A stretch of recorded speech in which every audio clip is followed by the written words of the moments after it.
ஒரு வீட்டில் வீட்டு உரிமையாளரும் அவருக்கு துணையாக ஒரு சமையல்காரரும் இருந்தனர். ஒரு நாள் வீட்டுக்காரர் கொக்கு ஒன்றை வாங்கி வந்து சமையல்காரரிடம் கொடுத்து கொக்கு குழம்பு வைக்குமாறு சொன்னார்.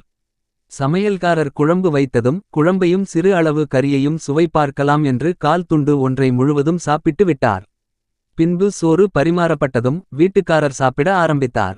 சமையல்காரர் முதலாளிக்கு பிடித்த கொக்கின் கால் ஒரு துண்டை முதலில் எடுத்து வைத்தார். இன்னொரு கால் துண்டையும் வை என்றார் முதலாளி.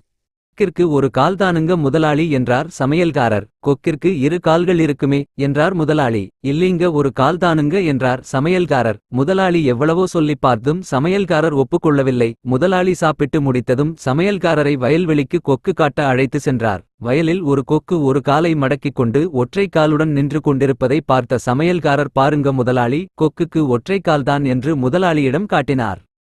உடனே முதலாளி தன்னுடைய இரு கைகளையும் தட்டினார். சப்தம் கேட்டதும் கொக்கு தனது இரு கால்களையும் மடக்கிக் கொண்டு பறக்க ஆரம்பித்தது. பார், கொக்கிற்கு இரு கால்கள் என்று சமையல்காரரிடம் காட்டினார் முதலாளி. நீங்க இப்ப கை தட்டியதற்கு பதிலாக சாப்பிட ஆரம்பிக்கும் போதே கை தட்டியிருந்தால் கொக்கிற்கு இரு கால்கள் வந்திருக்குமே என்றாராம் சமையல்காரர்.